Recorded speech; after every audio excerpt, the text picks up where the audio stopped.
Mais voyez-vous, la bénédiction de Dieu, on comprendra que la bénédiction qu'Abraham, on peut être riche. On a le même compte. Tu as 1 million, j'ai 1 million. Toi, tu es païen, je suis chrétien. On n'est pas riche pareil. Tu es en train de nous donner les secrets pour arriver à vivre la gloire, la bénédiction de Dieu. D'accord? Parce que n'oubliez pas, la bénédiction, c'est comme des plantes qui germent dans ton jardin. C'est comme des fleurs qui poussent. Voyez-vous, quelqu'un a son jardin. Ce jardin est vide, mais quand Dieu bénit, c'est-à-dire que Dieu donne des nouvelles choses. Il y a une nouvelle plantation qui se lève de sa vie. Alléluia. Pendant que tu acclames, je suis en train de dire des nouvelles choses arriveront dans ta vie. Au nom de Jésus, cette année, des nouvelles choses arriveront dans ta vie. Vous comprenez ça? Parce que moi, chaque centime que j'ai a le sceau de Dieu. A le sceau divin. C'est très important. Je ne parle pas dans le sens de l'argent. Je parle dans le sens de l'autorité que nous avons sur l'argent. Je parle dans le sens de la victoire de l'argent. Pourquoi? Parce que moi, je ne dépends pas de mon argent. Je peux perdre les 1 million aujourd'hui. Je sais que le Dieu qui me bénit, la bénédiction, ce n'est pas l'argent. La bénédiction est une source. Alors que toi, quand tu perds l'argent, tu vas te suicider. C'est-à-dire qu'on a les mêmes sommes, mais on n'est pas pareil. Je disais que Abraham a la promesse de Dieu. Il sait qu'il sera béni. Ça veut dire que Dieu a déjà tout arrêté. Parce que Dieu ne dit pas une chose sans l'avoir arrêté au préalable. Maman, quand Dieu te dit que je te bénirai, c'est-à-dire qu'il t'a déjà béni. Le futur n'est pas conjugué parce que Dieu prépare ta bénédiction, mais le futur est conjugué parce que tu dois arriver à la condition. D'accord? Maintenant, qu'est-ce qui se passe? Il se passe que Abraham devait avoir un parcours. Dis à ton ami parcours.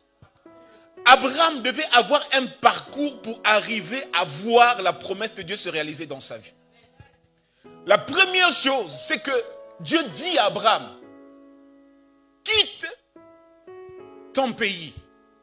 Pourquoi? Parce que le pays d'Abraham était ton handicap pour Abraham. Tu ne peux pas voir la gloire de Dieu sans quitter ton pays.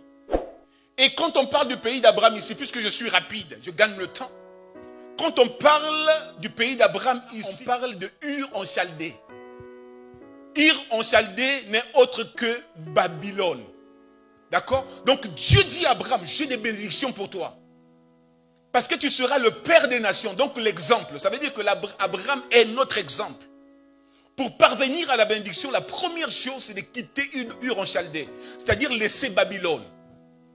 Pourquoi Dieu disait à Abraham de laisser Babylone? Il faut aller à comprendre ce qui se passait dans Babylone. Dans Babylone, il y avait des choses, il y avait des démons qui cohabitaient avec des hommes. Dans Babylone, il y avait aussi ce qu'on appelait des sacrifices humains. Donc, une femme, un homme, je suis en train de vous ouvrir un mystère, mais je ne vais pas vous emmener trop loin. C'est pour ça que vous comprendrez pourquoi Dieu a demandé à Abraham son enfant. Parce que dans la tradition du père d'Abraham, on sacrifiait des sangs. Dieu a voulu d'abord briser le cœur d'Abraham pour qu'il revienne à Dieu. C'est après, quand il a compris la différence, Dieu lui a demandé. Mais ce n'est pas ça le problème. Donc retenez que dans la ville du père d'Abraham, on sacrifiait des gens. Le sacrifice humain était naturel et normal. Et Dieu, voulant travailler avec Abraham, il dit, quitte la maison, le pays, quitte le pays, quitte le pays. Quitte ton pays. Abraham devait quitter Babylone. Et tout ce qui se passe dans Babylone. La deuxième chose, c'est que Abraham devait quitter sa patrie. Quand on parle de patrie, on parle de tradition, n'est-ce pas? Quand on parle de patrie, on parle des racines. Donc Dieu veut déconnecter Abraham de tout ça. Il dit, quitte ta patrie. C'est-à-dire que tu n'auras plus de racines. Là où tu vas, tu seras étranger. Alors, la troisième chose que Dieu dit à Abraham, quitte la maison de ton père. Pourquoi? Parce que la maison de son père était aussi un blocage. Il y a ces trois dimensions qu'on doit quitter. Il y a des dimensions dans la foi qu'on doit quitter. Ce qu'on appelle Babylone, le pays, ce qu'on appelle, je ne parle pas de quitter la France. J'insiste parce qu'il y a toujours des gens qui ne comprennent pas. Je vais encore insister, ce n'est pas de la France. Quand on dit de quitter le pays, on est là dans un langage spirituel. Quand on parle de Babylone, quand je dis de sacrifier les hommes, je sais que même vous ici, vous avez cru que non, on prend seulement un homme. Ça, c'était le Babylone physique dans le temps.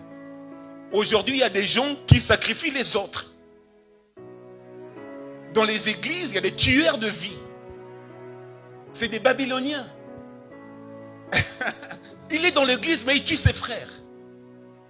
Il maudit les gens. Vous savez, on ne donne que ce qu'on a. Si tu donnes la malédiction, ça veut dire que tu as la malédiction. La Bible dit qu'on doit toujours bénir. Parce que nous, on est bénis, on donne la bénédiction. Il y a des Babyloniens dans les églises. C'est-à-dire qu'il y a une position spirituelle que on ne doit plus te trouver là. Tu bénis tout le monde. Tu n'es pas un tueur déjà. Le tueur, c'est celui qui rapporte, qui tue les témoignages. Le tueur, c'est celui qui va parler contre. Quand on parle des Babyloniens, on parle des sacrifices des gens qui parlent du mal des autres. N'oubliez pas, quand vous lisez le livre de Jérémie, chapitre 18 au verset 18, ce sont des gens qui n'ont pas pu tuer Jérémie physiquement. Il dit, venons tuons-le par nos paroles. Donc il y a des gens qu'on a déjà tués par nos paroles. C'est des gens qui marchent, mais pour nous, on les a tués. Et il y a des gens comme ça, des chrétiens, dans leur cœur, c'est des tombeaux et des tombeaux. Quand tu ouvres leur cœur, c'est des tombeaux et des tombeaux. Je vous garde le secret de vous parler du tombeau dans le jardin. Pendant que je parle, ça me revient encore. Donc, il y a la troisième chose qu'il faut quitter, c'est la maison de ton père. Quand on parle de la maison de ton père, on parle des réalités de la vie. On parle de tes réalités. Dans la maison de ton père, c'est là où tu es éduqué. Donc, ce que je voulais dire, c'est quoi? C'est que quand on parle de la maison du père, on parle des éducations que nous avons eues, des manières que nous avons eues. Beaucoup de gens ont appris certaines choses dans le pays ou dans la tradition. Vous savez, il y a des traditions qui sont orgueilleuses. Donc, il y a des traditions comme ça. Il y a des peuples qui sont très humbles aussi. Il y a toujours des particularités, mais je parle du mouvement général. D'accord? Donc, dans la maison de ton père, c'est là où tu apprends certaines choses. La maison du père, ça peut être l'image des églises aussi. Ça, c'est pas mauvais. Hein? Je ne dis pas que c'est mauvais. Les devises, c'est très important. Les slogans, c'est très important.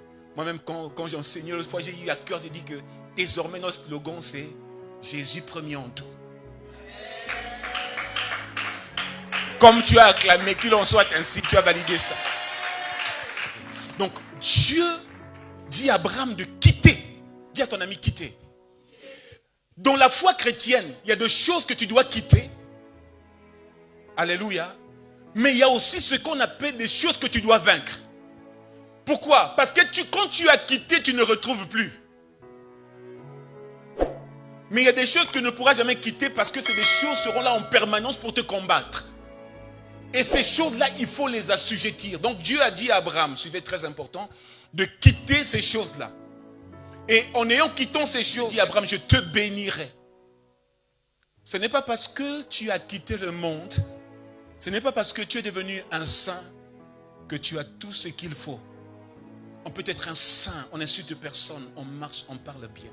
Et tu n'as pas ce que tu veux. D'accord? Parce que tout, maman, ne s'arrête pas à quitter. Il y a des choses que tu dois vaincre. Abraham, Dieu l'appelle, il prend son ami Lot, son neveu, son fils, il part avec. Parce que là, ça me pousse à vous dévoiler le cœur d'Abraham. Que Abraham avait un cœur de Dieu pour aller au secours de Lot. Parce que quand le Seigneur voulait se séparer avec les disciples ont dit une phrase. Là où tu seras, là où aussi on veut être. Lot, s'il était un fils fidèle, il devait dire, non, on ne se séparera pas. On va se séparer de ces serviteurs qui discutent. Là où tu seras, c'est là où je dois être. Mais Lot s'est séparé de son père. Malgré ça, quand il y a eu des problèmes, au lieu qu'Abraham dise, combien de gens disent qu'il souffre là-bas, Abraham s'est levé. Il a pris les gens de sa maison. Tout ça, c'est un sens prophétique. Les gens de sa maison, pas que ceux qui sont nés en Égypte ni ailleurs, les gens de sa maison pour aller défendre Lot. Mais ce que je suis en train de dire, c'est quoi? C'est qu'il fallait avoir un cœur, arriver à un certain niveau,